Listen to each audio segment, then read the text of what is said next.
There we go.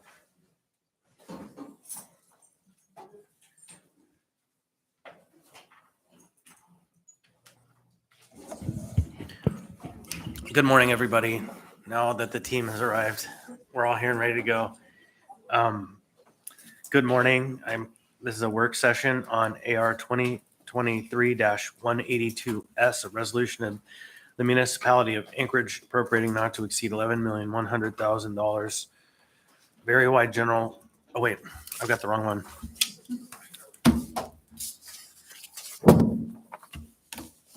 Just one sec. I'm going to start that over.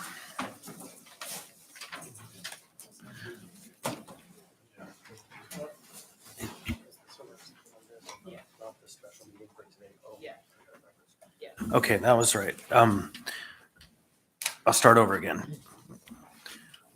Good morning, everybody. It's June 16th. This is a work session of the Anchorage Assembly. It is 9:32 a.m. We're here to meet on AR 2023-182S, a resolution of the municipality of Anchorage appropriating not to exceed $11,100,000 of area-wide general funds, fund balance to the area-wide general capital improvement projects fund, maintenance and operations department to be used for the construction of a navigation center and emergency shelter at Tudor No More. Please, let's go around and do introductions. George Martinez. Randy Solt. Felix Vera. Zach Johnson. Scott Myers. Kevin Cross. Anna Brawley. Christopher Constant. Daniel Boland. Cameron Perez Vidilla. Lance Wilbur.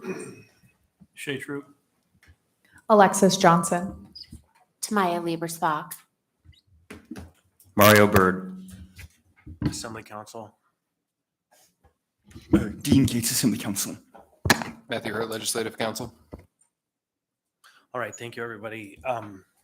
We are here to discuss the resolution that was initially $7 million and is now $11 million. I think it was initially introduced by members Salt and Cross and the mayor. And then this version that's here is by Ms. Brawley. And so I don't have a plan for this work session. Who would like to start? So I can start. Well, I guess I'll suggest, I just have a very brief presentation, but maybe before that, if members Cross and Salt or you guys like to speak to it. And then I think we should make time for the administration, who I believe has information. Thank you. Appreciate that. Through the chair. So why did I get this started? So really there was two reasons to get this started. One was to have an option that I know can be done prior to next winter. Okay. So, and I know there's other options which we should probably get them ready, have one in the chamber ready to go so we can execute it as soon as possible. Second is to basically, as we all now know, demonstrate we have no funding for anything. Everything's maxed out or overspent. I nor any of the co-sponsors are trying to suggest that we go and spend money we don't have. So there's no motivation there. If we are going to support something like this, we've got to get really creative and basically go back through the budget and cut funds elsewhere or find funds that we haven't thought of before. My concern is we need to have a cold weather plan for next winter and a place to put the homeless. And I just want to see that action take place. Again, this is an action that I know can be done, just like pallet shelters can be done 100% before winter. Thank you. Anyone else? Mr. Cross? I agree 100% with what Mr. Salt has said.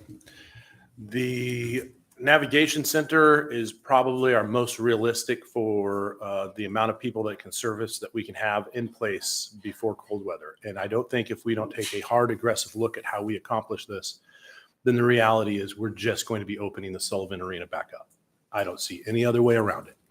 We have the materials. Most of them are sitting in a warehouse in Eagle River, at least quite a bit of them. We have the land, we have the permits, we have everything we need to move forward. I just hope we can find the money and the will. Thank you.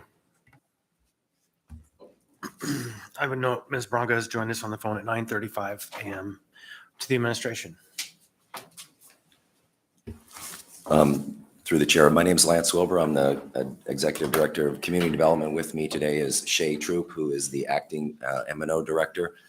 And what I'd like to do is maybe just talk briefly about the construction costs, pieces of it here, and maybe address some of the questions that you had there.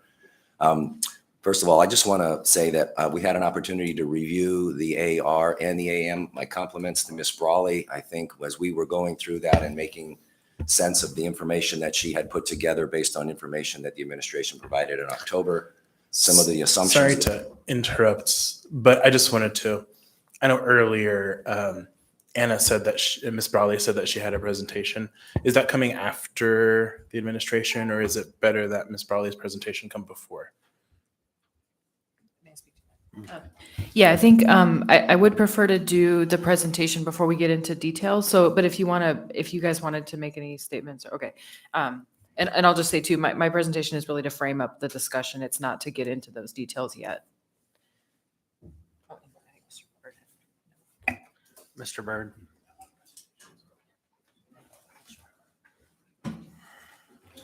Through the chair, thank you, Member Brawley, and thank you, Chair Constant. I just wanted to respond and just set the table for what the administration plans to present. What we heard from Member Johnson and from other Assembly members since this resolution has been introduced is three main things. Number one, what are the capital costs? Number two, what are the operational costs? And number three, where is the money coming from? That's what the administration is prepared to address, but we defer to Member Brawley. Thank you, Chair. Thank you. Okay, if I would, Mr. Chair. Yes, please. Yeah, thank you. And that's consistent with what I'd like to present. And also because I really just want to make sure that for all of the members and for the public that we're framing up the discussion. And I know there is a lot of detail in that memo and there's, multiple sets of numbers now that we have. So again, I really am hoping that we can move forward and have a common understanding. So we see up here on the slides, it's just a really brief presentation. And again, I do encourage folks to read the S version of that resolution and the memo, but essentially I'm going to cover the key points in that memo, which is the questions that we need to be asking before we can determine, the appropriation that's needed. So if you can go to the next slide. So again, this is really just to frame this conversation today. So the two key questions that I see before the assembly, I mean, really before the municipality as a whole and before the public, from which we take direction is two questions. First, is this a good investment? Is this a good use of public funds? And I don't mean the general concept of shelter or, whether or not we should do something about homelessness. As members Cross and Solt said, we do have urgent needs. And so that's not really the question. It's whether this project is a good investment or not. And then the second one is it feasible? Can it be built and operated as we're intending? Because of course, it's a big promise to fulfill, right? That we would have a year-round, low barrier, permanent shelter and navigation services. And it certainly is something that our community needs. And so we need to think about it. Again, is this particular project going to deliver on that? And again, I want to state, I'm not raising these questions because I know the answers to them. They're really the questions that we all need to ask ourselves. I come at this from a project management and feasibility perspective. And so these are the things that I look at. Next slide, please. And so in order to answer those questions, I'm going to, again, highlight 4 questions that we need to evaluate. And I think Mr. Byrd already, framed these as well. How much is this going to cost to build? What is the capital cost? And I'm looking at that not just as the structure, but the, we're talking about a shelter. So we need beds, we need, potentially kitchen equipment, we need supplies, basically all of those costs to get it up and running. The second question, how much will it cost to operate? So again, we don't just need to build the building, we need to think about how it will be operated. And while the focus right now is what the cost is to build, I think we need to talk about operations because we want it to be ready to open on day one, right? That's how it's going to be effective as a shelter. And so that's relevant for us to discuss, even though it's outside of the appropriation that's currently in this resolution. The third thing is we need to decide how we're going to pay to build it and to operate it. Again, those are two different questions, but I put them together because, as Member Solt said, we don't have an easy source of money for this, unfortunately. And that's true not just for this project, but overall. So that is a question we also need to ask ourselves. And then the fourth one, and I'm including this, and hopefully it will also be discussed by the administration, but I recognize it's separate but related to cost. When will the new facilities doors open and start serving clients? Again, that's looking at the timeline and the feasibility of getting this built, when it's realistic to do that. Because again, that factors into not only, which fiscal year we're funding it in, especially operations, but also generally making sure that we're fulfilling our promise that this is going to be ready. So next slide, please. So again, I want to emphasize there's multiple sets of numbers, and ultimately the sets of numbers that we need are going to come from the administration, because this is, the questions that we need to answer. So I put these up here just to show, what's in the original version, what's in the S version. But again, the orange boxes in these tables are what we'll talk about today. So just to state, the original version was using the cost estimate of 15.2 million. That's going back to the rough estimate in 2021. The S version increases that, using the information we have and recognizing that costs have gone up to build, which includes, brick and mortar structures, but also includes labor, it includes materials. So it does affect this structure, even though the structure itself is prefabricated. So that's one of the questions that we have. Next slide, please. How much will it cost to operate? Again, looking back to prior information from the administration, the original version referenced 5.99 million. The S version, I included a second, roughly same order of magnitude, because there was two different estimates available, but it's something in that range. Again, something I hope we can dig into today. Next slide, please. The third question, how will we pay to build it and operate it? And you see I put operate in parentheses because, again, we're not talking about operations funding, but we do need to understand that for feasibility. So the original version was saying that there was up to 8.2 million committed from prior funding that was allocated to this last year. And that there would be potentially 10.2 million available. And so of that, 7 million would be needed. That's where that number comes from. The S version has more uncertainty based on the availability of those funding sources. We do know that there was 2 million that went toward the sprung structure itself.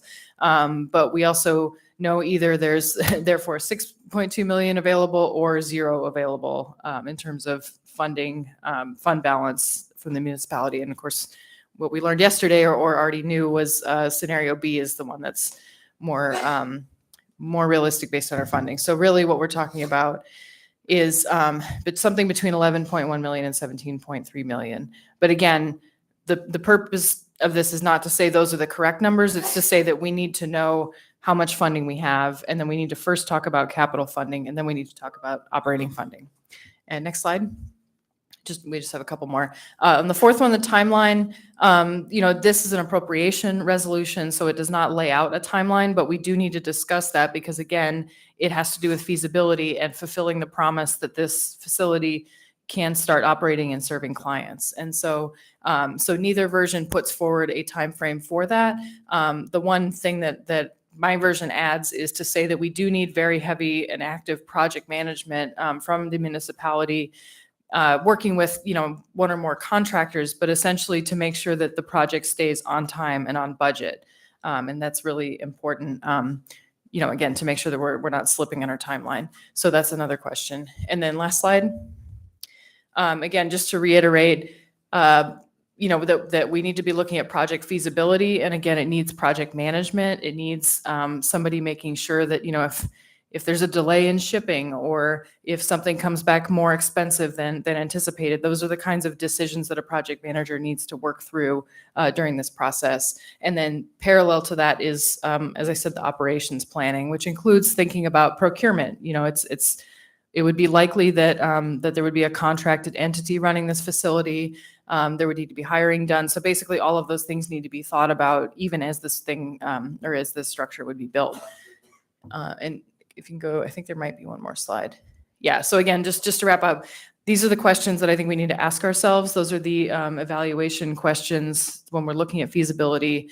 And then really the policy questions are at the end, deciding, is this a good investment? Is it feasible? And therefore, can we fulfill the promise of getting this shelter online? So with that, I'll stop there because really that's the things we need to discuss today and hear from the administration. Thank you.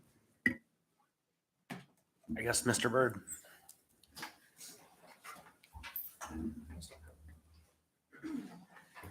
Thank you through the chair. Thank you, Member Brawley, and thank you also for focusing the discussion. We appreciate the S version. We also appreciate Member Cross and Member Salt bringing this forward. The framework for the administration is Lance Wilbur and Shay Throop are here to discuss the capital costs and I believe also the timeline. Alexis Johnson and Tamaya Liebersbach from the Health Department will discuss the operational costs and the timeline. The funding, we do not have our OMB Director, Courtney Peterson, available. I did discuss with her some of the potential funding sources, so I'll fill in, but I freely acknowledge you'll be getting a second-rate version of what OMB could otherwise present, and then we'll field questions as appropriate from, or as you see fit, Mr. Chair. So that's our framework. Thank you. All right.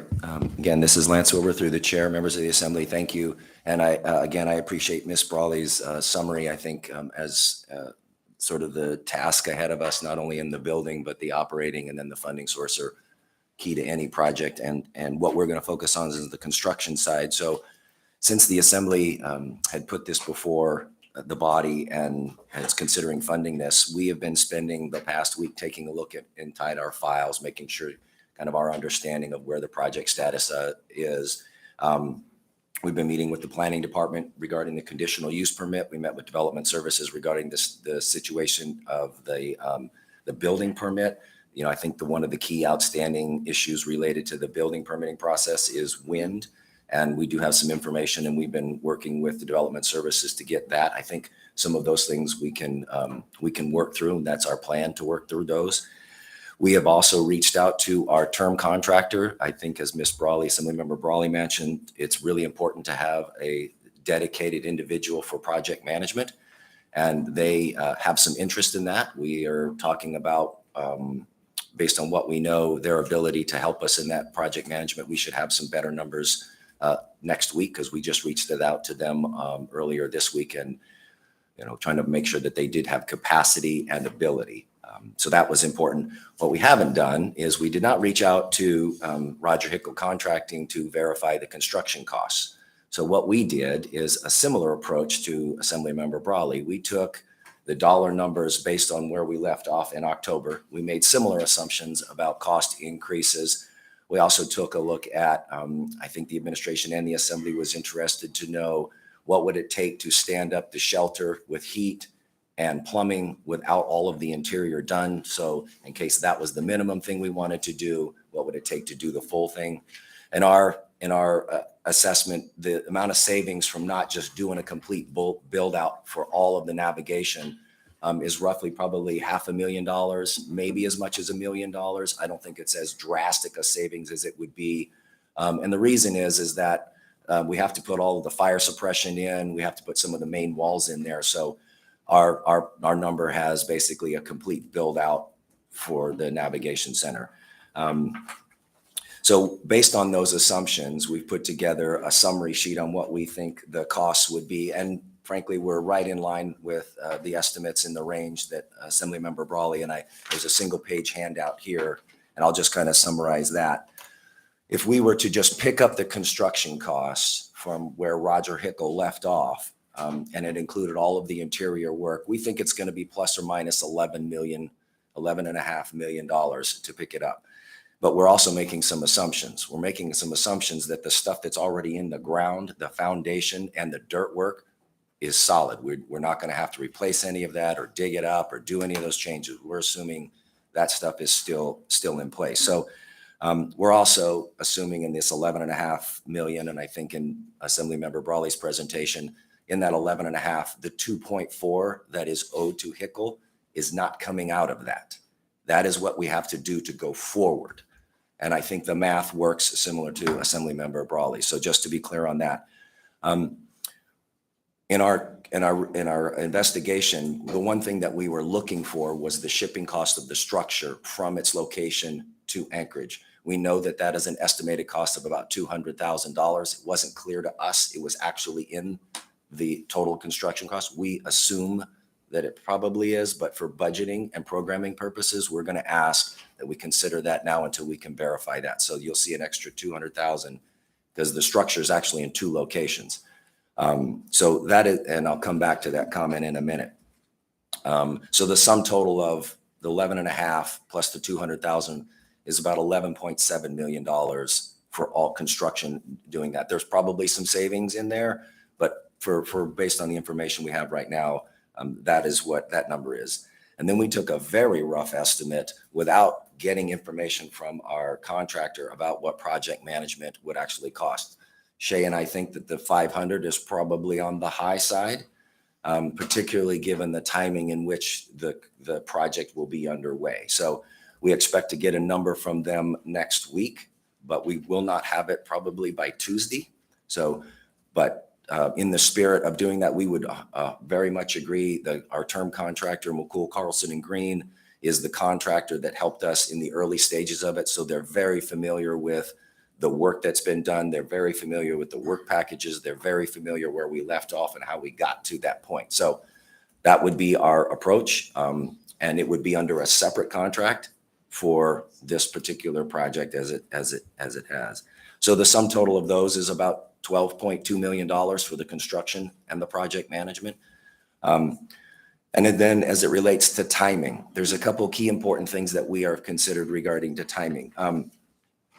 When you look at the original project schedule, where they left off from that point on, it's about a 5-month delivery, assuming that is where they start. So we've got some work to do ahead of that. We've got some clean up some permitting, make sure that all of the, contracting mechanisms are in order to get a project underway. Probably the most important point I would make out about this 5-month window.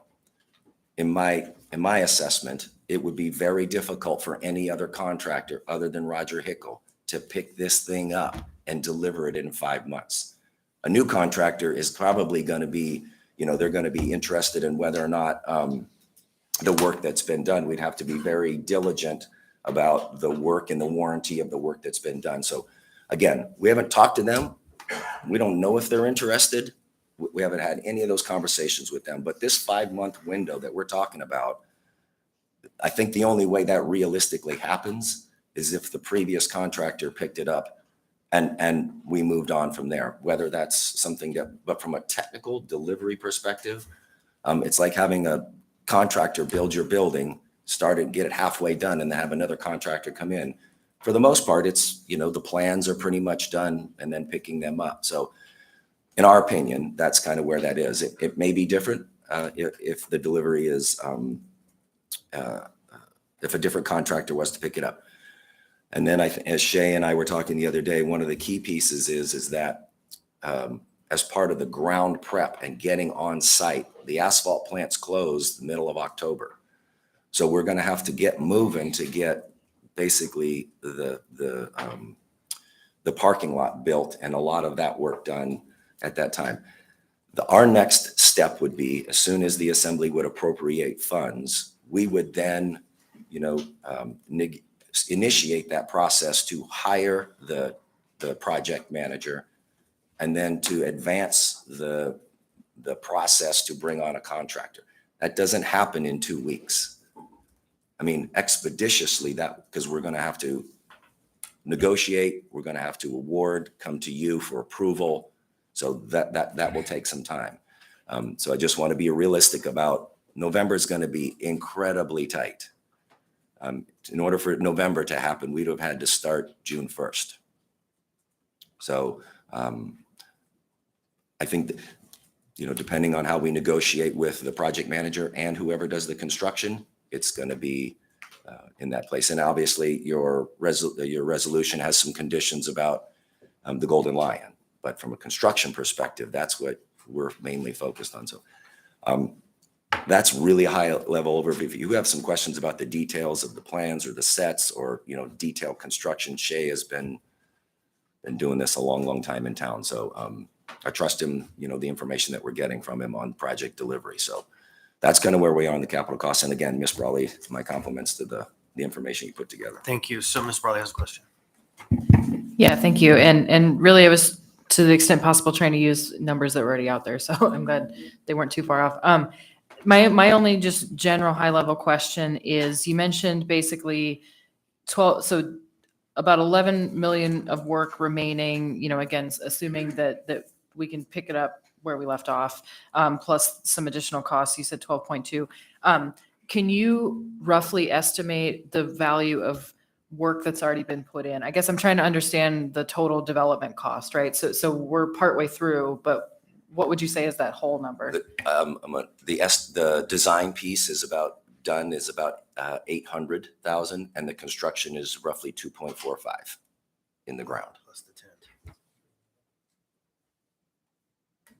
Okay, and then, so just to state, so it would be the 12.2 plus the 800,000 for design. Oh, No, no, no, it would not. Because most of the design is almost all done. I guess I'm just trying to understand, just for the kind of the general scale, even if this work's already been done, or even if it's been paid for, like if you add all those numbers up, what is the total cost, including costs that we've already potentially paid for or incurred? So I think it's close, 12.2 plus 2.4 plus 8. So that's 15 and change. Plus 2. Plus 2 for the structure is 17 change. So we're still talking about 17 million, but Yes. not future work of 17 million. Correct. Okay. I have a number of people in the queue for questions. Mr. Johnson.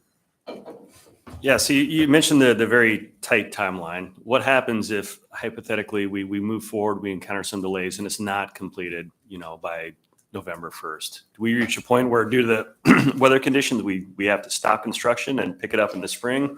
Or is it simply we're able to continue and it gets done when it's done? If we can hit certain milestones, like get the paving done, the concrete done, the construction would continue to be able to finish. It would just be later into the winter. Thanks. Thank you, Ms. Braga. So on the sheet, I was looking through the numbers, and granted, math is not always my strong suit, but I got the 11.7 and then your 500,000, but you also have to include the 2.4 million for Hickle. So I'm getting 14.6 million here, correct? And then, The way I see the numbers, you have the 12.2 million, which is the remaining 11.5 that he just proposed, the 2.4 for the settlement, the 2 for the tent, the 200,000 for shipping, 500,000 for project management, I think 800,000 for design, or wait, maybe that was in there twice. So the way my math goes, it looks to be 17.1 million. And I think that lines up with where Ms. Brawley was. Okay, is that it? Thank you. I think next I have Mr. Presverdia. You said that you had a lot of people in the queue. Okay, so I want to just, hello? Don't touch it. Okay. I just want to get this out, and I know that I know that there's a lot of conversation specifically about costs and construction and that sort of thing, but I just need to get this out that this is sort of like Groundhog Day. And a few years ago, this assembly started working on some really ambitious plans to build a continuum of care, and some really incredible things have happened. The Sockeye Inn was put together, the Third Avenue Nav Center, incredible housing projects that are still working, a whole bunch of resources put into outreach, just a lot of really thoughtful and collaborative work. right? A lot of people at the table. Businesses came forward, service providers came forward and worked collaboratively to put those projects together and to do them right, to have really clear plans, not just construction plans, but operation plans that really allowed people to have a sense of how they were going to function. This project, if we were to move forward with a navigation and low barrier shelter in this location, deserves that kind of collaboration and planning, and requires time to do that. So this challenge we face, where winter is coming, and this being presented as the solution to that, puts this project, if this is even a viable project, which I have so many doubts about, it puts the project in jeopardy, because we are trying to shove it through without doing it right. So I am absolutely willing to listen and to be a part of the conversation and to consider this as an option, as always. But I really think that this is not the solution for this winter. I think, and I have some ideas about what we should be doing, likely going back to non-congregate shelter as a way to keep people safe through this winter, and to do the kind of planning that this project, if it is the project, deserves. So that's where I stand, but I continue to listen and to be a part of the conversation, and thank you for the work that's been done on this. I think bringing forth ideas is exactly what we need to be doing. So I appreciate that, but just want to make sure that I get that on the record. Thanks. All right, thank you. Next in the queue, I have Mr. Rivera. Yeah, thank you, Mr. Chair. So generally, for any questions that I ask during this work session, they're all going to be about making sure that we are being realistic and honest. And so I heard you say, Mr. Wilbur, that realistically, if we wanted to get this done by November 1, we would have needed to get going by June 1. So what is the realistic date that this facility could be up and running? And by that, I mean having folks in the facility. I'm not going to give you a date, but I would say it would be about 6 months after we award a contract to the contractor. 5 to 6 months. Okay, thank you. I appreciate that.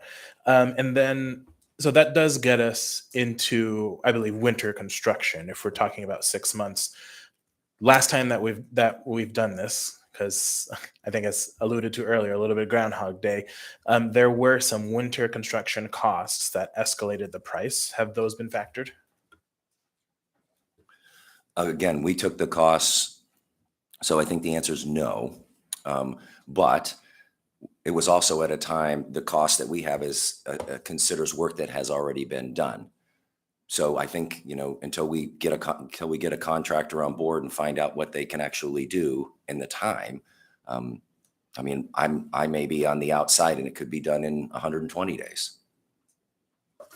Thank you, Mr. Chair. Mr. Cross. Thank you. Yeah, it's interesting because I understand that we're scrambling. I guess I feel like part of that responsibility lies on not just myself, but on the assembly, because some of us have been trying to push to have this conversation months ago, understanding that we saw this coming. But so when you look at the construction project, I think you guys all understand the most important thing is that we toured the site last year. So the new assembly members, the groundwork is done, F&F footing foundation, they've got them poured, about probably 50%, if not more, the footings have been poured or in place. There's some other sections that need all the rebars on hand. The infrastructure, water, sewer has been brought in and stubbed in. So now it's a scramble basically to get the shell up. And in construction, basically, you try to get your concrete and your asphalt done before October, and then you got your framing for the materials so that you can get an enclosed capsule, because construction happens in Anchorage during the winter all the time. So it's really what's important is that first 60, 90 days that you're getting a heated surface so that your interior work can go, because we're just used to doing that in Anchorage. So, and then once that happens, getting our finalized so we can get our CO to get people in there. And so what's interesting, if we're intentional, the cost part of these cost runs that I see is that we could have avoided a lot of overtime and a lot of this if we had analyzed and done, if we had done this months ago, so that we could have taken advantage during the summer months, but that's just on us. And when we look at it as far as a good investment, I guess my idea was a good investment compared to what? Because whenever you're saying something's a deal, I always want to know what we're comparing it to and what are our other large capacity, low barrier, massive shelters that we can erect in a 6-month period. Compared to what? Because I haven't seen any unless we reopen Sullivan or maybe some other facilities. So that goes back to the Sullivan, because the Sullivan substandard, it's not fair to Fairview. When we talk about operation costs, what's the Sullivan? What was the monthly operating cost for the Sullivan? Can someone refresh my memory? So sorry, I don't have this broken down monthly, but our operational costs came out to about $36 per person per day. That does not include utilities or damages to the facility. But that was what we paid out to our contractor. So we just paid by person. No, we didn't pay by person, but that's what the cost breaks down to. Okay. I was looking want the for what we total amount? budgeted and what we paid to the Sullivan for operation and expenses per month during the winter of last year. If you don't have that, I understand a So, ballpark, because I think that's, I mean, if we're going to say, to answer Anna's very legitimate question of what is the NAV center going to cost us, I would say that it would be similar. I would think that our new building might be more energy efficient and might have, because it's purpose built, there might be some cost savings there. well, I think Alexis has a presentation on the Oh. operating costs for the new building, then but I'll- what we budgeted for the Sullivan from October through May was about 4.3 million. What we ended up spending was about 3.2 million. So 3.2 million, and that was for what months? For October through May. Okay, and when Lexus does her presentation, I'll be looking to do that comparison. Thank you, I appreciate it. So I have myself in the queue. I'm going to rebut the argument that the responsibility is on the assembly, that we could have done this months ago and that that's on us. And I'm going to rebut that with a couple of questions. Mr. Wilbur, you just said that we're still working on the permit for wind. Can you describe that to me? I will give it a shot. We've met with Development Services. I think one of the unanswered questions that was in process when the project stopped was we had Development Services had asked for some information regarding the structural integrity of the building when it comes to high winds, and those answers weren't fully completed. But as I understand it, and by the time the construction had stopped, there had been some analysis done by the vendor, but I'm not sure that it actually got processed forward to the department. By the vendor, do you mean Hickel or do you mean Sprung? Sprung. Right. Yeah. Exactly. So, but maybe Mr. Troop has I don't need more than that. okay. That's enough. So way back before practically anybody in this room was on this assembly, we had Sprung in this room and they said that I was slandering them and they were going to sue me because what I said, and this was before the project was so-called authorized by the administration to illegally appropriate funding outside of its authority to begin construction. And my question to them was, or my position that I asserted, and it's in the media, you can look it up, Sprung, Constant, and Slander. When they said it's that their design as built could withstand the load. And I said it's not possible because it was an aluminum structure, not a steel structure. And our engineers, Boutte, had pointed it out. And so practically what we have seen now is that, and we have it on the record here today, not only did they illegally authorize the work without appropriated funding, they didn't even know that the building could withstand the wind load, wind and snow. So their authorization of that project was on a wing and a prayer and a dream that they could do something. And they were gambling that they could, in fact, get a building up that would be safe for people to be inside and occupy as a residence. So we have it presented here now to us today again that the homework wasn't done. And in fact, today still the homework is not done. The question has not been answered.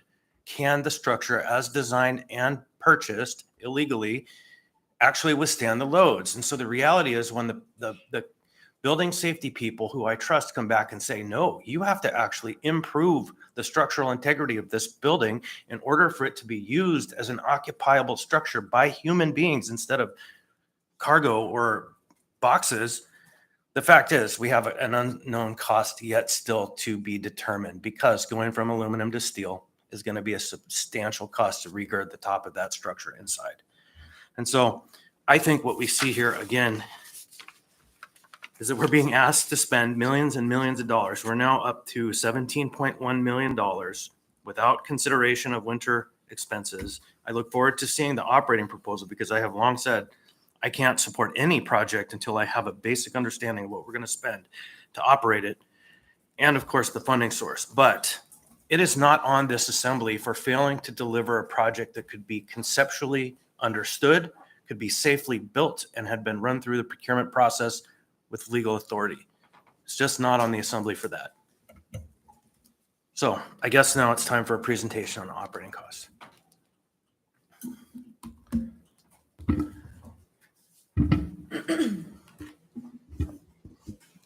I actually will say one last thing. Sorry, Alexis. To the Sprung people who are listening, my words are now proven true a year and a half, almost 2 years later. And the truth is a 100% defense against the allegation of slander. I'm pissed. Here we are, and it's wind. Good morning, everyone. How are we doing? All right. Alexis Johnson, Anchorage Health Department Housing and Homeless Coordinator. I'm joined today with our Grants and Contracts Administrator, Tamaya Liebersbach, and we are going to give you a brief overview of what we believe it is going to cost for operations at the Tudor Elmore shelter. But I do just want to preface, this is a operating cost that we believe can be put anywhere in a municipal facility. So these costs are true, not just at this facility, but that's what we're presenting on today. So next slide. So the core purpose, the vision is to have a permanent year-round shelter. And our core purpose is to provide low barrier congregate sheltering to enable individuals to get out of survival mode and to stabilize in order to move through the elevator or through the pipeline into housing. A low barrier approach is a way to meet people where they're at, meaning that we provide an environment where they get to be who they are. They come in as they are. We accept all people from all walks of life. This is their first entry point into Anchorage's homelessness prevention and response system. And our ultimate goal, obviously, is to refer clients to services, other shelters that would better suit their needs and or housing. Next slide, please. So the shelter operations will be based upon key principles, which is a safe and welcoming environment that's necessary for client stability and engagement. We will provide services based on client choice. That's very paramount to us. Client choice is very important. And then a peer support model should be emphasized as the model of service delivery. Next slide, please. So on site, the services that will be provided will be separate sleeping areas for men, women, and couples. Food will be provided, bathrooms, showers, laundry facilities, transportation to and from appointments. This isn't something that we saw during emergency sheltering so often, but this is a service we'd like to provide year round. EMT services, secure storage for client belongings, case management, peer support, and connection-based staffing. And then we would like to have a clear complaint process for clients, service providers, and the public. This is a learning experience that we saw from Sullivan. You know, when people in the surrounding area or a neighborhood or anyone had a question, it was kind of a, you know, a connection and a weave of how to get a hold of someone to get your question answered. So we want to have a clear complaint process for all involved. We also want to include new outreach for both unsheltered folks to invite them into the shelter and navigation center, but also for neighbors to communicate with, people who are going to community councils, people who are showing up, talking to the neighbors. How can we help? This is one of the things that we learned from the Sullivan Arena as well. And obviously 24/7 intake into the facility. The shelter, so to speak, will not have a 24-hour intake, but you will be welcomed into the building 24 hours a day, 7 days a week. Next slide, please.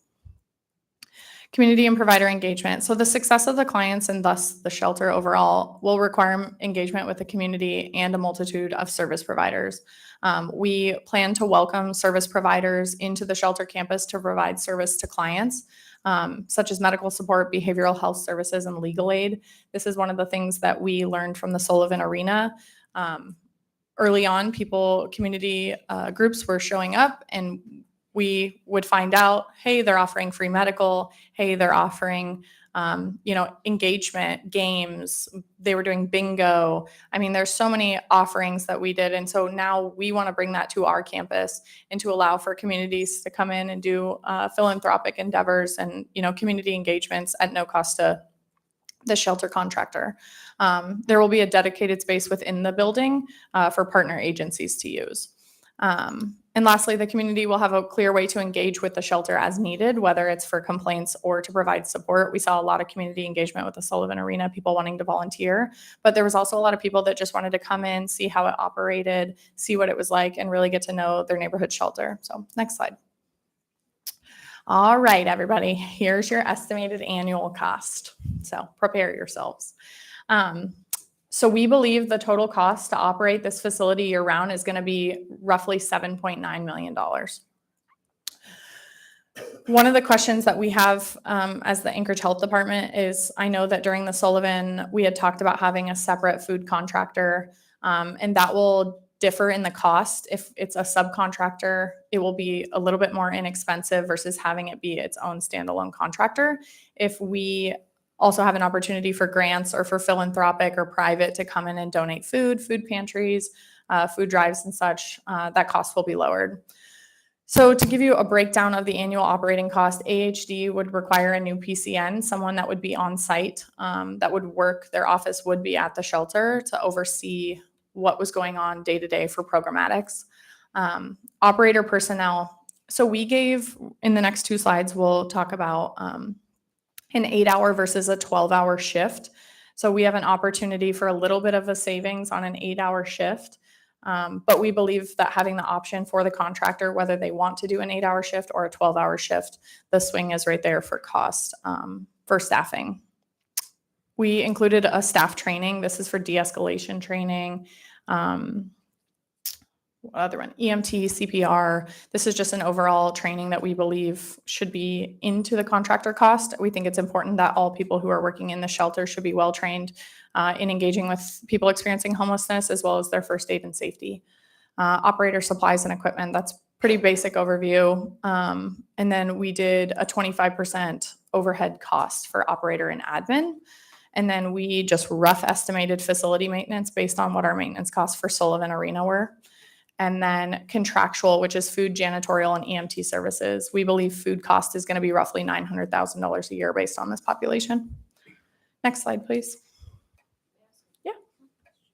Please, Ms. Brawley. Yeah, sorry, just if you can go back to the last slide. So I guess first I'll observe 25% overhead is pretty high, but I understand also this is a big project and this is an estimate.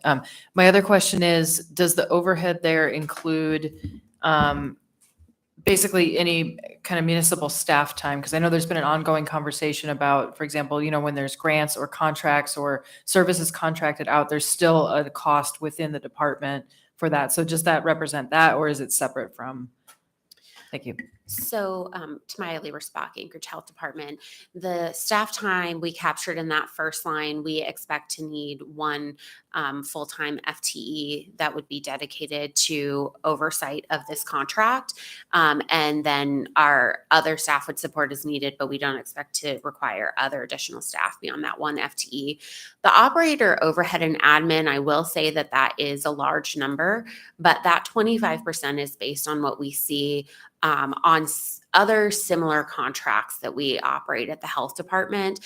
For example, the safety center contract, the animal care control contract, and it includes a lot of different things, everything from HR, accounts payable, support staff. I'm trying to think of some of the other ones we counted in there, but that's really what we have seen across our contracts as a fairly average overhead rate.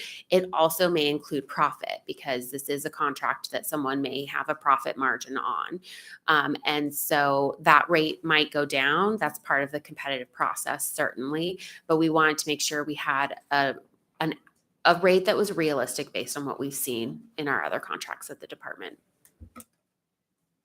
Thanks. And I'll just briefly add too, so the profit piece, just to clarify, that would be a for-profit organization who's running it versus a nonprofit that wouldn't necessarily have that built in, but may have administration costs. Yes. And so if you had a nonprofit running it, I would expect that overhead to go down probably more in the 15 to 20% range based on the indirect rates that most of our homeless service providers charge on their current grants. Thanks. And just really briefly, I just want to state too, at least I'm personally neutral on whether that it would be operated by a for-profit or a nonprofit company. I think I know folks might be concerned about the optics of that, but in reality, I think there's less of a distinction there or less of an inherent problem because we have contractors all the time that are for-profit businesses. So anyway, just to state that, thank you. Thanks so much. Next slide, please. So to give you guys a brief overview, we believe the estimated startup cost to get this facility up and working is going to be around $626,000. This is including industrial washers and dryers, a passenger van for transportation, furnitures and fixtures. This is a rough estimate. This is based on beds, beddings, cabinets, storage, lockers, and then, desks, chairs, meeting tables, anything that would go into the shelter that would allow for community engagement. So when you walk into a shelter, obviously you need a waiting area and dining room chairs and dining tables. And so that $395 is a rough estimate that we estimated, but we have an opportunity to engage the community in that. If there's any, surplus or any facilities that want to donate, we could obviously lower that number.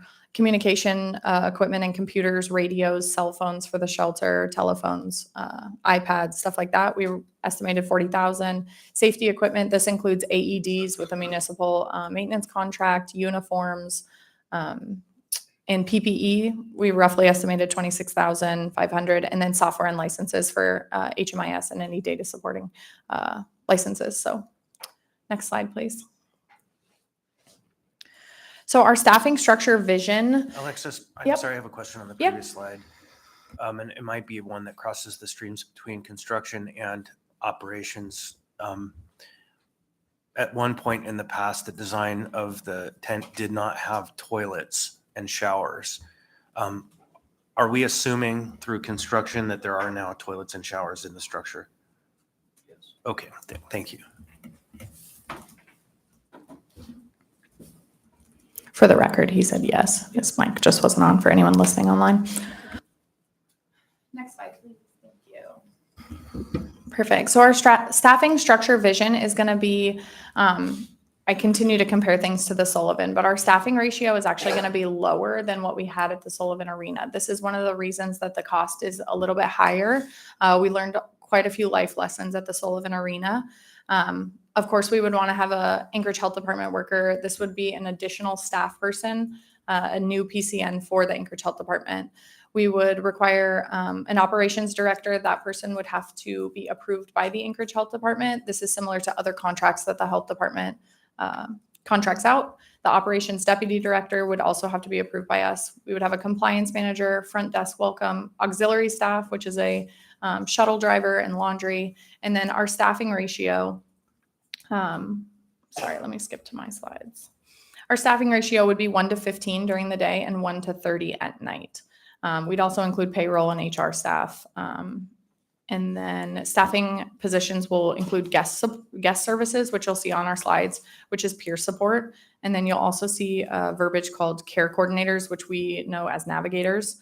And then that ratio would turn to a 1 to 30 at night. Sullivan was roughly based on a 1 to 30 ratio during the day and a 1 to 50 at night. Next slide, please. So this is a breakdown of leadership and non-ratio staff. We believe these are the FTEs and the rates per hour. Thanks to my teammates in the Housing and Homeless Services Division, they double checked their work and ran it through the state of Alaska for hourly wages. So this is a better representation of what we believe people in these industries and these positions are making. Do you want me to go through the breakdown of each individual worker, or did you just want to mull over this slide? I'm seeing folks shake their heads, so let's proceed just with the high level detail. And Perfect. we'll look forward to having these documents. Okay. Next slide, please. And so I gave you guys a breakdown of an 8-hour shift and at these 1 to 10 ratio or 1 to 15 ratios and 1 to 30 ratios in the estimated cost. There's really not a huge cost savings on an 8-hour shift versus a 12-hour shift. And we know we have studies that we believe 12-hour shifts are recommended for people. They get a 3-day weekend. They have a better work-life balance, happier, and it relatively, it's not a huge savings to go to an 8-hour shift. So this is an 8-hour shift overview for guest services and outreach. And then next slide, please. You'll see the 12-hour shift as well. And then we can go to the next slide. So this is operator personnel. This is your total, just to reiterate. So your managerial staff on the 8-hour versus the 12-hour is really not a huge savings. You'll see overall your labor savings is about $200,000 on an 8-hour shift. When we put this out to an RFP, we plan to allow the operator who bids to have either or. It will be up to them. We don't want to super micromanage their operations.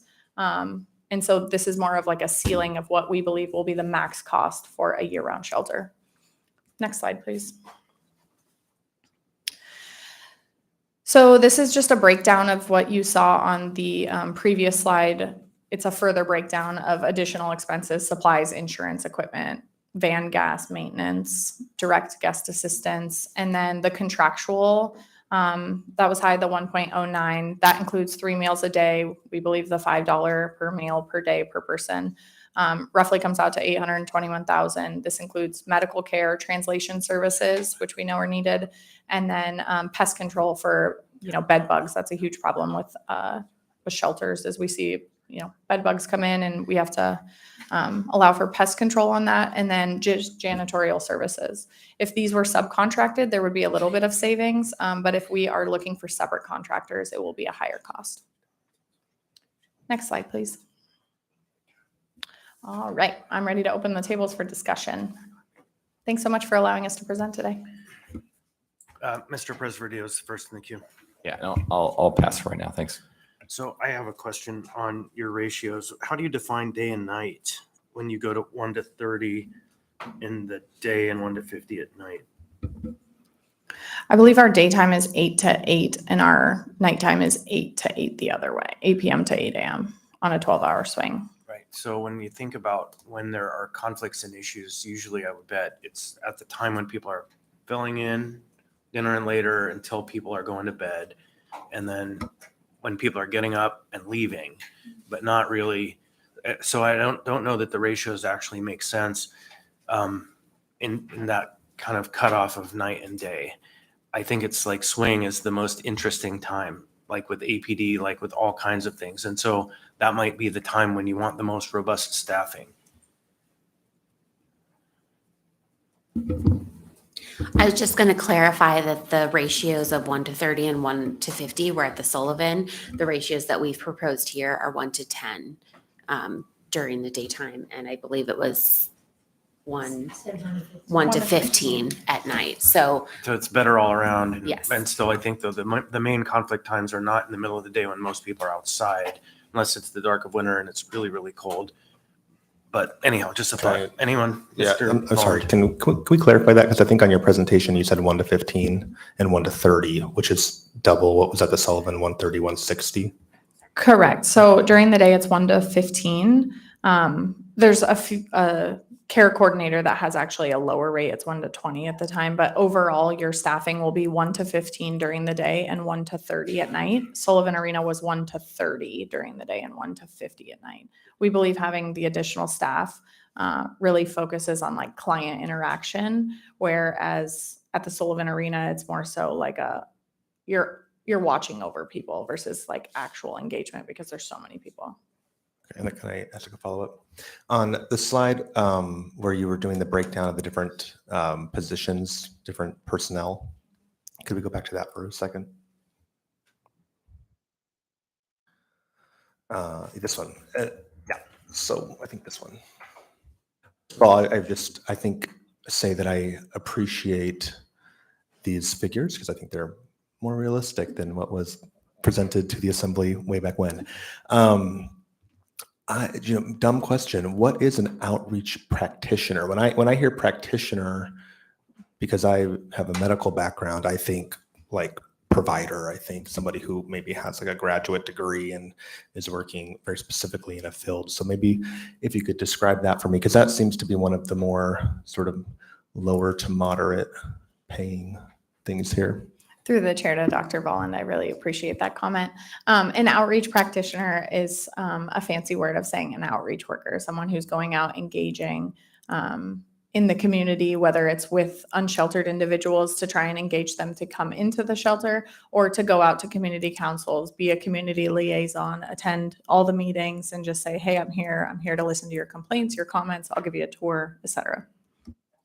And so is that kind of like an entry level position, or is there any specific training involved? What does that look like?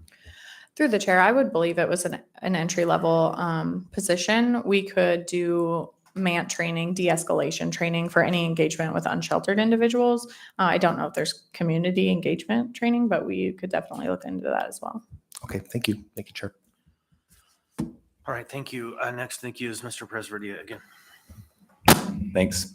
I am, what I'm trying to understand is that we are where, and I think I asked you this last time we had this presentation, where is the information coming from, right?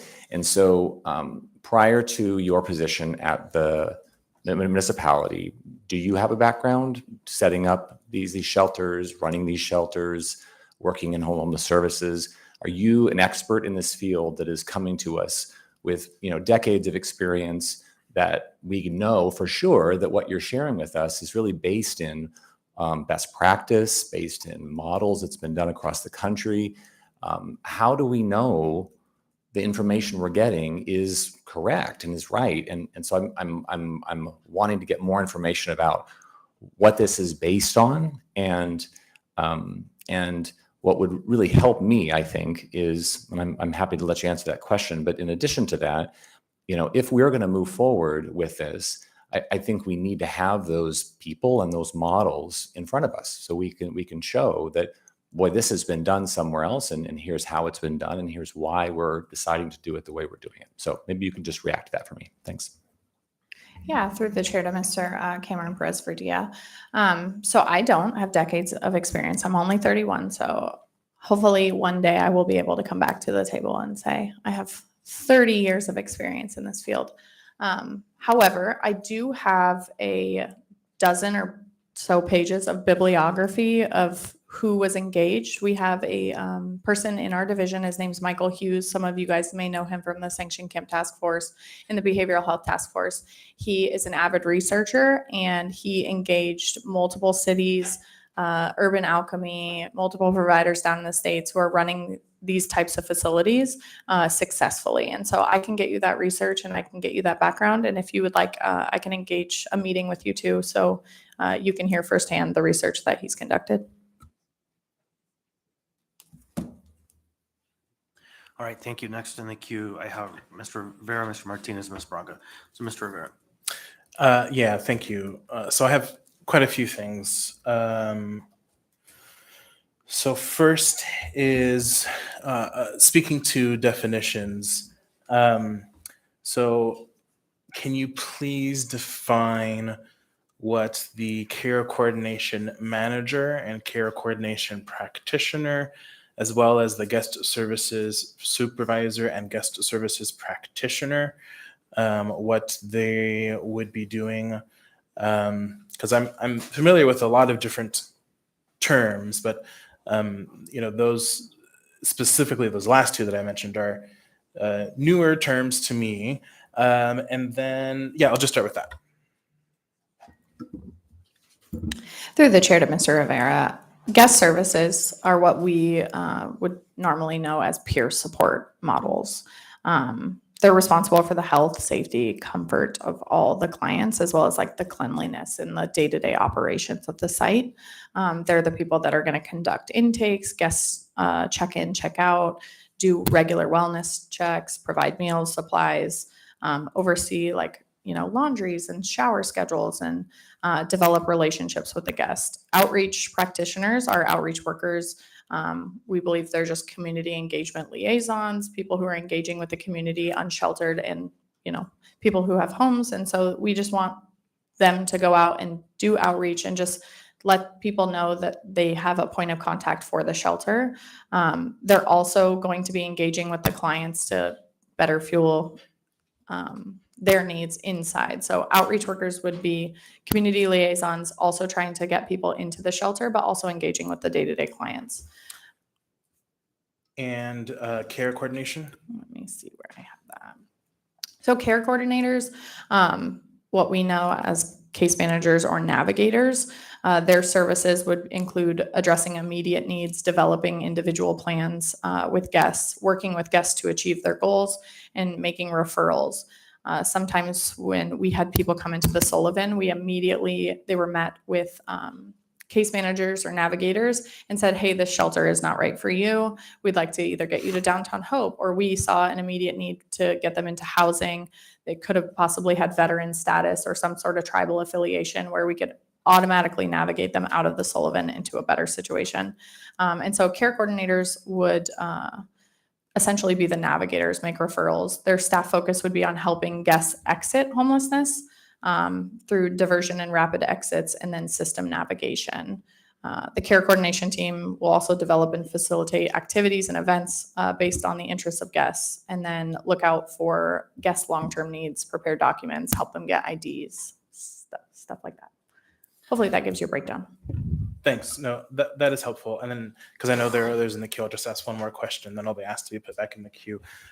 So can you speak to why the shelter would have its own outreach workers, particularly within the municipality? That isn't a common practice for shelters to have their own outreach workers. Through the chair, I think one of the biggest things that we learned through the Sullivan, and especially, is that I became the point of contact for neighbors who wanted to communicate about the Sullivan. I was the point of contact for people who wanted to be toured through the Sullivan, or they had questions or comments or concerns. And so eventually we had a designated point of contact for the Sullivan Arena who they could call. That person obviously doesn't work 24/7. So then there was a secondary person. And we start to realize that it's an actual position that somebody needs to be there picking up a phone that can immediately walk outside and meet somebody. Or when we contact, my vision is to contact someone and say, I have an unsheltered individual living at 3rd and Ingra, and I would like you to go down and engage with them and try and get them into the shelter. I think it's important for a municipal run facility. This is a pilot. This has never been done before in our city. And I really don't want to just go in and kind of wing it. I think we've learned a lot from the Sullivan Arena. And one of those things is community engagement, and the community wants to be heard. They want a point of contact. They want a phone number that they can call immediately so that they can vent or communicate. And that's something that we need to have, I believe, on site for this shelter. I would just jump in there, Mr. and say that I personally have gone on outreach rides with Covenant Houses, outreach teams, and also Brother Francis Shelter, but it's been a while. Okay, next in the queue, and I have you back in the list at the bottom, Mr. Martinez. Thank you, Chair. Just to get a sense of the financial comparisons, and I think it's an interesting, there seems to be a comparison routinely to the Sullivan, but I don't think that's the comparison we're trying to replicate at all, right? And so I think we're trying to look at shelter models that work. And so there's the research that Mr. Hughes did is not just about the Sullivan, right? It's about different models. But why go so far is my question when we have a 3rd Avenue model to refer to. The Brother Francis, the 3rd Avenue Navigation Center, it's municipally owned property that is, the building was developed with a partnership with CHA and others, and it's operated by the Brother Francis, the Catholic Social Services. So my question would be, what are their budgets and their operating dollars, and how well do they do that? And can we draw from those actual numbers operating in our city at a scale that they think is effective? That's not the Sullivan, to get some apples to apples comparison to what this would necessarily operate from that perspective. Through the chair to Mr. Martinez, I'm going to let Tamaya speak to the Third Avenue site. I will just tell you, I'm absolutely not trying to replicate the Sullivan Arena. I'm just letting you know that that's our firsthand experience of what a mass care facility, also a congregate setting, looks like and how we could improve upon it. It was all based on lessons learned and how we could make the Sullivan better than it was. Just respectfully to follow up on that, but I think this is a work session about a navigation center that was not supposed to be the same number of people at the Sullivan. So that's not the comparison that I want to replicate. It's more, I'm going us back to a shelter comparison versus a mass shelter emergency response. And so that's where I want us to kind of have better numbers that are coordinated with what works in our city today. Yeah. So I think one thing that's really important to note about Brother Francis Shelter is that the municipality does not own that building, that they do own and operate that shelter themselves. So while it is a comparison, it's a very different situation. I would say as well that a huge difference between the Brother Francis Shelter and what we're looking at here is that the Brother Francis Shelter, while it is probably our most low barrier currently operating shelter, is not fully low barrier like what we are talking about. They do have barriers to entry that this site would not have. And because of that, we have to have more staffing. We have to have more services. In addition, we have really tried to listen to the community and the assembly and include services in here such as van transportation to and from appointments and things like that. I can tell you that the numbers that the Brother Francis Shelter has shared with us is that their operating costs are roughly $2.5 million a year. Now, this was in 2021. So I expect those numbers are quite a bit higher at this point.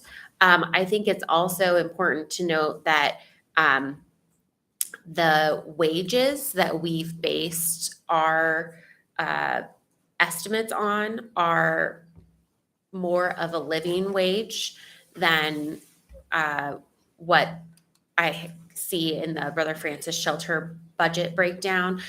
They also don't have things like EMT services on site. And so we're looking at a different client population than who's being served at the Brother Francis Shelter for this shelter. And we also are looking at a larger population. They're at 120 people per day. We're looking at 150 people per day with a possible ability to surge to 200 people. So I think I'm not saying that we have not looked at those costs, but it is a different service that this shelter would be providing. So just to follow up on that, I would recommend looking a little harder at how that building came to be today. I think it's a different model. And I didn't say we own the building. I think we own the land, which is why what Mr. Perez Verdilla was saying before, there was a collaborative table where community partners came in, different providers came in, and something grew on that space that was fundamentally different than 2014. And I think most people recognize that. And the difference was that Brother Francis seemed to understand the right sizing, right? So they're at a different number today based on experience and based on learning. And so how are we drawing from that experience into the sizing, into the scoping? Because it seems that we're still having a conversation that goes past the proposed number here into a concept of mass sheltering. And that's my concern, that we're not drawing from the experiences of why a smaller size and why that model is effective and how that model came to grow in fact. I just think a little more research needs to be done on that because I think it's an innovative approach. Thank you. So we have 16 minutes. We have a third part of the presentation, which is how are we going to fund it, part of the conversation. And I have 1, 2, 3, 4, 5 people in the queue for this topic. Clearly up, the operations plan can be an entire work session unto itself. And I will editorialize to say that 2014 wasn't all that great down at Brother Francis. Yeah, they were out on the streets and they're out. Yeah, you're right. So next I have Ms. Bronga, Mr. Presverdia, Mr. Rivera, Mr. Cross, Mr. Salt.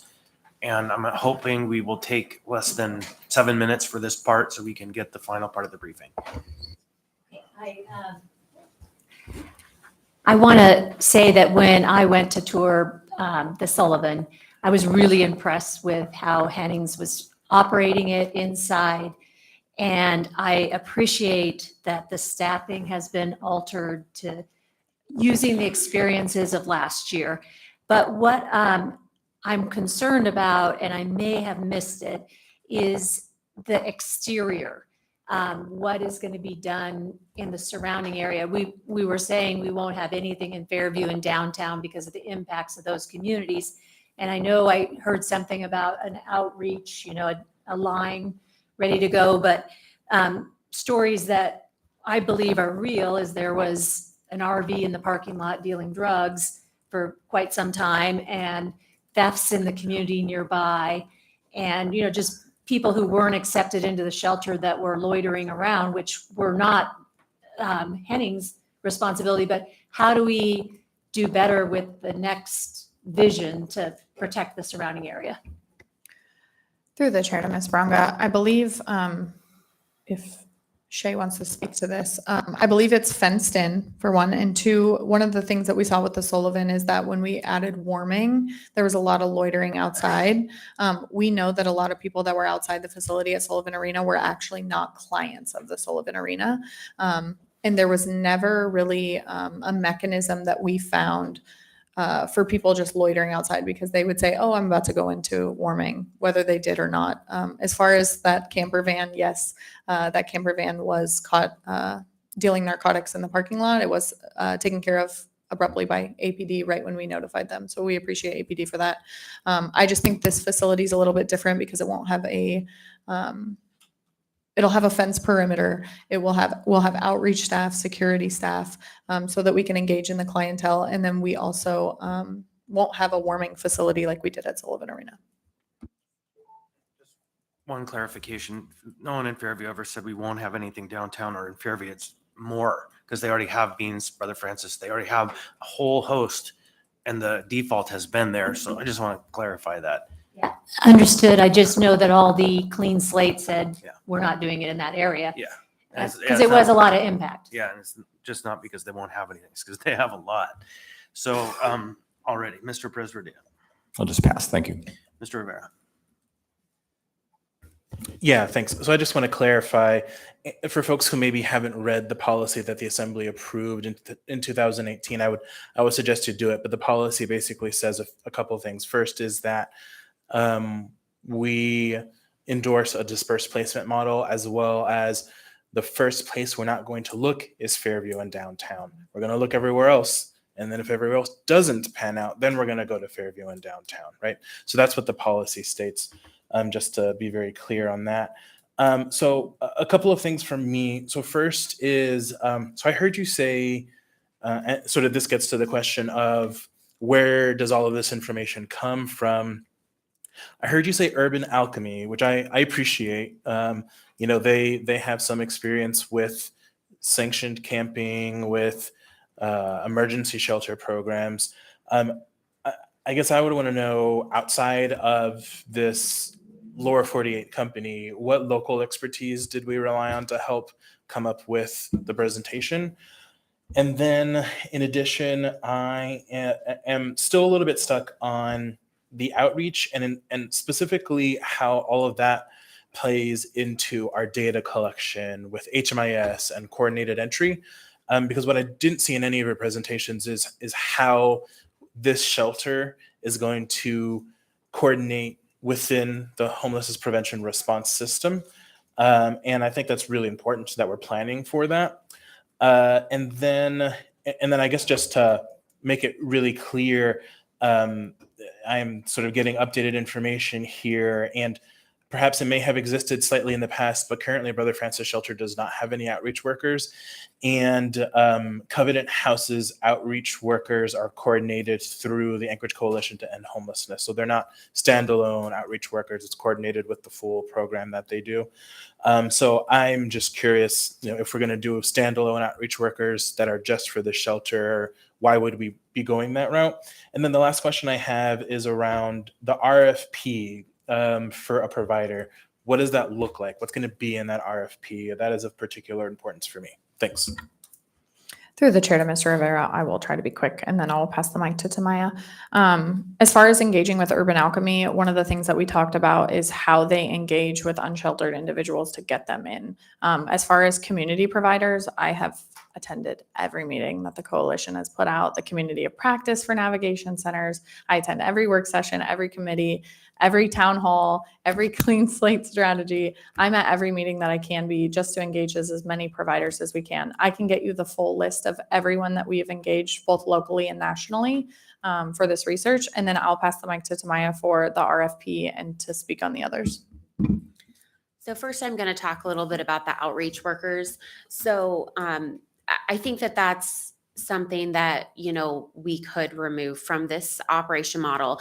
I can tell you that the reason we put it in there is because we do think it's very important as a low barrier shelter to have outreach staff going and encouraging people to come into the shelter, letting them know what the services that are provided are. Right now, as you all know, the Coalition to End Homelessness has a very large grant for outreach. They are only going to operate outreach through October. So I think it's also important to have outreach during the winter months. And should the assembly not continue to fund outreach through the coalition, who's really doing outreach for the whole community, for all of our shelters, I think it's important that it's at least built into our model. I think, if we see the coalition as continuing to have outreach, an outreach component going forward, then that's something that they could do, and it's something we could remove from our model. But I think that's a conversation we can absolutely have. In terms of the RFP, and I wanted to touch on the data. So this would be absolutely a shelter that's participating in coordinated entry. We have funds set aside for HMIS. We have funds set aside for someone who does compliance, which would also be looking at data compliance, quality improvement of data, that sort of thing. An important reason to have an HD staff person who's overseeing the shelter is also so that that staff person can participate in all of the coalitions and all of the important coordination around homeless services. The vision for this shelter is really that people come in, we may be referring them to a different shelter that better fits their needs, but we are going to be navigating them with the end goal of getting them into housing. And that path may be through a different shelter first. That path may be directly into housing. But absolutely, HMIS is a top priority. Being part of coordinated entry is a top priority. And also having intake from other shelters or having referrals from other shelters.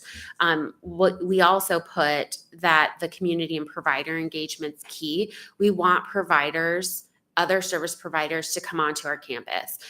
We have an agreement with the neighborhood health center to come in at any municipal site that we run as a shelter to come in and provide medical care. So we want to really have a place where we can connect this population to all of the other services that already exist in the community. And I think that that's part of the reason too why our cost is a bit higher than just the Brother Francis shelter, because they have the Brother Francis shelter and the navigation center, two separate budgets. This is a shelter navigation center, one operating budget, with the idea being all of those services are in the same facility. And then, sorry, to speak quickly to the RFP, we basically what you are seeing here are all things that would be components of the RFP: minimum staffing levels, data requirements, HMIS requirements, participation with the community. Those kinds of requirements will all be in there. I think some things that we are open, obviously, to conversation on are, do we want the food to be something that the health department manages a separate contract? Or do we want the food to be some, food and some of these other services to be something that's part of the RFP proposal of the overall operator saying, here's how we would propose to offer food. Here's how we would propose to offer EMT services. So there's I'm gonna different have to options there interrupt. for the RFP. Yep, We sorry, have two thank more you. people in the queue and just no time left. And so, I'll just wait till the end of the presentation. no, there is no time for that. It is the end of the presentation. And so we have about 3 minutes. So if you have a question now, you're in the queue. Thank you. So real quick, one, how confident are you that within 6 months of it being built, that we will get an RFP out and we will find somebody that can provide the level of services we need so that we can operate? So I believe that we could have an RFP out, completed, awarded in probably about a 3.5 month timeline. And hopefully that would then give enough time, a few months, for whoever's contracted to be able to hire, staff up, train, all of those things. This is something that, we have some other RFP models that we can work off of based on what's decided upon. I think there's a number of providers in the community who could do this, and it would just be very important that we outreach to those providers and that we give them enough time to propose for an RFP. So an important thing would be having that RFP out on the street for probably 4 weeks to ensure that they have enough time to put together a really solid application, especially some of our nonprofit providers who have more limited staffing. We want to make sure we give them enough time to put together a proposal. Mr. Salt. Keep it brief. I'll make it a rhetorical question so the answer, but we have 600 people who are going to need shelter this winter. This is a great conversation, whether it's this location, another location, Northway Mall keeps coming up, non-congregate care. I still feel like we don't have a plan for all those 600 people, even if we built this. So I'd like to hear more about that plan, but we're out of time. So thank you. Yeah, I think that the building that we're talking about, this tent, can be up to 500 or so, which I think is a reality that no one's really willing to look at. So I think that we have the last part of the presentation. I think you could probably take 3 to 5 minutes, Mr. Byrd. Thank you, Mr. Chair. Through the chair, I want to thank Member Rivera and Member Johnson for meeting with the mayor and I personally.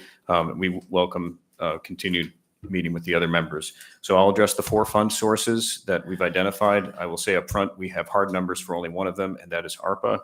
The 4 fund sources we looked at were ARPA, a labor scrub, which was suggested by Assembly Council Dean Gates, general government fund balance, and then a few other, I'll just put in miscellanea, such as term contracts, alcohol tax, grants from others. Those are much more nebulous. So regarding ARPA, I did have a chance to talk with OMB Director Courtney Peterson yesterday, and what we saw looking at as currently stands, we have potentially 6.9 million available. 5.3 of that would be revenue replacement. We haven't looked at the legality of how that would claw back, but that is stuff that has been allocated to municipal departments that is potentially available. We also have from tranche 1, we have about 1.3 from one subrecipient that has been returned, and we have to verify that, but that's the number she gave me. There's another subrecipient that returned just under 300K. So there's about 1.6 million from tranche 1 that's available. The reason that this 6.9 together, the 5.3, and then the 1.3 and 0.3 from tranche 1, that's the 6.9 number we have. It is variable because there's some other stuff that is encumbered or obligated, and potentially we could work with departments for stuff that is obligated to not make it obligated, but that's a longer conversation. Regarding the labor scrub, we agree with the concept that Mr. Gates put forward, that there is unfilled labor positions. As the Assembly knows, Mr. Chair, I think the direction from the assembly has been, hey, we need to get folks who are working for the municipality and stay out of contracting. I know that conversations have gone from Mr. Wilbur to his division heads within his OECD to talk about what are the actual unfilled positions and what is being done with contractors. In the meantime, I don't have a hard number for you today. You will have other questions, I'm sure. So I'm just going to ask you right now, please do email them to me and copy OMB Director Courtney Peterson and Acting CFO Alden Thurn. The third fund source, Member Rivera and I talked about, I think in conjunction with pallet shelters, and that's the general government fund balance. We are likely not going to have a number on that until September. That was Acting CFO Alden Thurn's counsel to the Assembly, I think as recently as 10 days ago. I'm hoping that that's wrong, but we're not planning for it at this point. Remember, Rivera and I also talked about alcohol tax balance. I don't think that's available again, but that was something we discussed in conjunction with the pallet shelters. Regarding other fund sources, again, with pallet shelters, Member Rivera and I talked about potentially maybe there's third-party nonprofits and other foundations that would be willing to contribute. Sure, that's a possibility here too. We have not looked into the term contract aspect, what has not been fulfilled in term contracts within departments. That is another potential. So that's what we looked at, Mr. Chair, in brief. I want to say that if you do send me questions, we'll do our best to get an AIM to fill in the gaps here because I know we're short on time, but I'll conclude with that. Thank you. And we really are out of time. We have to reorganize the room and get prepared for a special meeting that's coming up shortly. So thank you for the briefing. This is a lot to chew on. This question will be before us on Tuesday. And we'll see where it goes. Thank you, everybody. We're adjourned.